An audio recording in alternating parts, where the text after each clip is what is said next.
Hola, muy buenas noches. Mi nombre es Samuel Morales, soy el único integrante de este equipo y me toca exponer el tema de agentes de comercio y otros semejantes, el cual se encuentra en la Ley Federal del Trabajo del artículo 285 al 291. Y bueno, comencemos.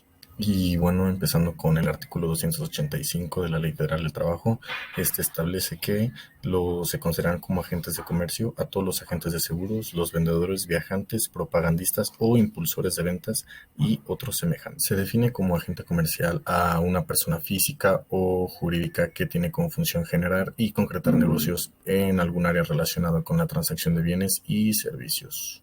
Y bueno, en cuanto a las características de los agentes comerciales, se le define a una persona como un agente comercial a la persona que tiene conocimiento completo del producto o negocio que representa y por medio de habilidades comunicativas logra concretar ventas o negocios de corto o largo plazo. Como ejemplo podemos tomar un vendedor de automóviles, el cual es un agente comercial del sector automotriz y pues la concreción del negocio que está tratando con un cliente no se cerrará en el primer encuentro. Más bien, este será solo un primer acercamiento donde la gente deberá mostrar con talento los atributos que el vehículo tiene para cumplir. Y bueno, por otra parte, el vendedor de automóviles deberá evaluar el perfil del cliente para entregar alternativas de financiamiento para la compra del automóvil.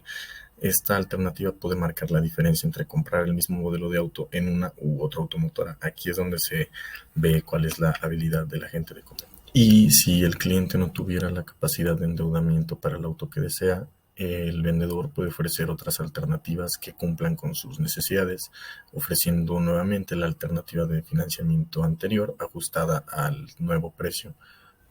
Y bueno, es importante conocer el margen de negociación de precio que puede trabajarse con un cliente, ya que este será un recurso a utilizar durante la acción de venta, sumado a los demás esfuerzos de factibilidad financiera para lograr convencer al cliente de, pues, básicamente aceptar la propuesta del agente automotriz. Bueno, y a todo esto tenemos que hacer la distinción de si los agentes comerciales son vendedores o no. Y la respuesta es que en cierta medida sí lo son, pero con la diferencia de que los agentes comerciales son especialistas en un área determinada y tienen conocimientos vastos en ella. Esto es lo que los hace diferentes a un vendedor común.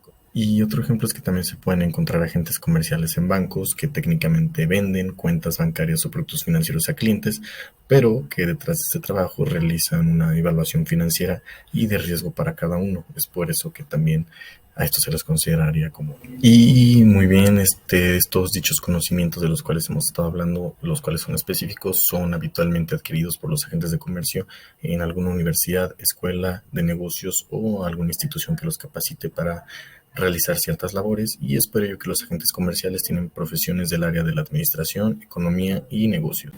Y bueno, como en todo trabajo, los agentes comerciales tienen un perfil específico para poder desempeñar su labor con éxito.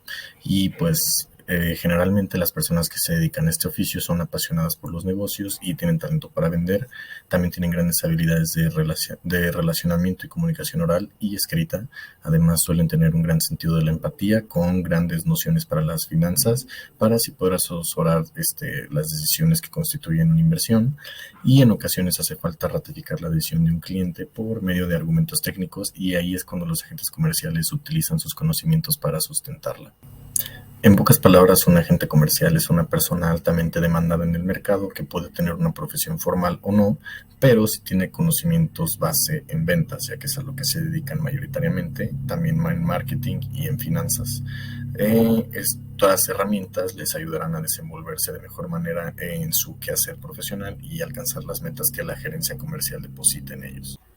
Bueno, en cuanto al sueldo de los agentes comerciales, el artículo 286 establece que el salario a comisión puede comprender una prima sobre el valor de la mercancía vendida o colocada, sobre el pago inicial o sobre los pagos periódicos, o dos o las tres de dichas primas. Y también dentro del tema del sueldo, el artículo 287 establece que para determinar el momento en que nace el derecho de los trabajadores a percibir estas primas, se observarán las normas siguientes. Si se fija una prima única en el momento en que se perfeccione la operación que les sirva de base. Y el segundo supuesto sería cuando se fijen las primas sobre los pagos periódicos en el momento en que estos se hagan. También el artículo 288 establece que las primas que correspondan a los trabajadores no podrán retenerse ni descontarse si posteriormente se dejara sin efecto la operación que les sirvió de base para establecer las primas. Los agentes de comercio también pueden percibir un salario fijo o en su caso podrían recibir una combinación de comisiones y un sueldo fijo en algunos casos, aunque a día de hoy el pago por comisión es el sistema de remuneración más frecuente hoy en día. En cuanto a los tipos de comisión, tenemos que existe la comisión por operaciones concluidas durante la vida del contrato de agencia, y estas se dan durante la vida del contrato de agencia y es cuando el agente tendrá derecho a una comisión cuando la empresa obtenga un negocio que genere un beneficio en diferentes casos. Y pues algunos ejemplos de este tipo de comisiones son por intervención profesional directa del agente en la obtención de la venta, y aquí se da por intervención indirecta del agente, que es cuando consigue que una persona promueva y concluya una operación, aunque el agente no intervenga directamente en la operación concreta posterior que origina la comisión. Y también hay otro supuesto en el que la operación se cierra en una zona o con personas o empresas en que la gente tenga la exclusiva, aunque la gente no haya promovido ni concluido el negocio. Y también el otro tipo de comisiones son las que se perciben por operaciones concluidas después de la vigencia del contrato de agencia. Estas son en las cuales el agente tiene derecho a percibir comisión, aunque se haya terminado ya el contrato de agencia. Y algunos ejemplos de cuando se reciben este tipo de comisiones son cuando la operación se debe a la actividad del agente durante la vigencia del contrato, si se cierra la operación dentro de los 3 meses siguientes a la extinción del contrato, y el otro supuesto es cuando el empresario o el agente han recibido el encargo antes de extinguirse el contrato de agencia, aunque se realice la operación después de terminarse el contrato. El agente no siempre percibe comisión. El agente no tendrá derecho a la comisión por las operaciones concluidas durante la vigencia del contrato de agencia si la comisión corresponde a un agente anterior. Aunque hay un nuevo agente, el anterior mantiene derecho sobre su trabajo, incluso si la colaboración del nuevo pueda justificar que ambos se repartan. La comisión se genera o se devenga en el momento en el que el empresario ejecute o debe ejecutar la operación de comercio o está ejecutada por un tercero. Y bueno, en cuanto al derecho de información del agente, el empresario debe entregar al agente una relación de las comisiones devengadas por sus operaciones comerciales. Se consignarán los elementos en base a los que se calculan las comisiones, y el agente tiene derecho a que el empresario le exhiba su contabilidad para verificar todo lo relativo a las comisiones que le correspondan. En cuanto al pago de la comisión se pagará no más tarde del último día del mes siguiente al trimestre que se devenga, salvo que se pacte pagarle en un plazo inferior. Tomando como base un trimestre, se paga el 30 de abril por una operación realizada el 2 de enero, pero también por otra realizada el 29 de marzo. Por tanto, es aconsejable pactar plazos inferiores para percibir los pagos. El artículo 290 establece que los trabajadores no podrán ser removidos de la zona o ruta que se les haya asignado sin su consentimiento. Y bueno, en el contrato de agencia comercial se exige definir el área geográfica donde se desarrollará la agencia, y esta debe ser clara. Por ejemplo, en el contrato de agencia comercial se suele definir para un municipio en particular o un grupo de municipios geográficamente relacionados o un departamento o varios departamentos. Y bueno, el artículo 291 establece que es causa especial de rescisión de las relaciones de trabajo la disminución importante y reiterada del volumen de las operaciones, salvo que concurran circunstancias justificativas. Adentrándonos un poco en el marco legal del derecho al trabajo en el sistema jurídico mexicano, tenemos que la Ley Federal del Trabajo vigente comenzó a regir a partir del 1 de mayo de 1970, y con ella la disposición en materia de trabajos especiales en su artículo 285, específicamente sobre los agentes de comercio y otros semejantes.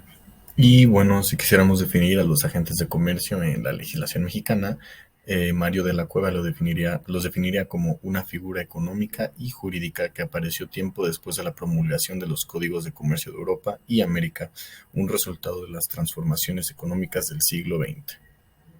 Y bueno, respecto a la situación laboral de los agentes de comercio, a conveniencia de muchos empresarios, una de las formas de establecer la relación laboral de los agentes de comercio con los empresarios es de manera individual, a través de un contrato de trabajo escrito o verbal disfrazado de comisión mercantil. Y bueno, lo que buscan los empresarios o los jefes con el otorgamiento de este tipo de contratos de comisión mercantil es que es lo que se persigue, es evadir la legislación laboral. Un agente de comercio se encuentra regulado por la legislación laboral, pero puede a su vez ser comerciante, puesto que llevan a cabo actividades de venta, seguros, repartición y propaganda, entre otras. En conclusión, cualquier actividad ejecutada de manera subordinada deberá regirse por las normas laborales, independientemente de que otras ramas jurídicas lo comprendan a su vez para otros fines. Y bueno, los agentes de comercio, al estar regulados por la Ley Federal del Trabajo, deben ejecutar su labor de manera personal, subordinada y permanente. Además, el salario percibido por los agentes de comercio es un porcentaje de los productos o servicios vendidos o colocados denominado prima, como ya habíamos mencionado al inicio del video. Y bueno, para finalizar tenemos que establecer cuáles serán las obligaciones del patrón y pues las obligaciones del patrón básicamente son establecer las mínimas condiciones bajo las cuales el comisionista proporcionará sus servicios, así como el pago de las prestaciones legales y contractuales a que se obligue, tales como vacaciones, prima vacacional, aguinaldo o reparto de utilidades como cualquier otro trabajador pues, común y corriente que no sea un agente de comercio. Muchas gracias. Fin de la presentación.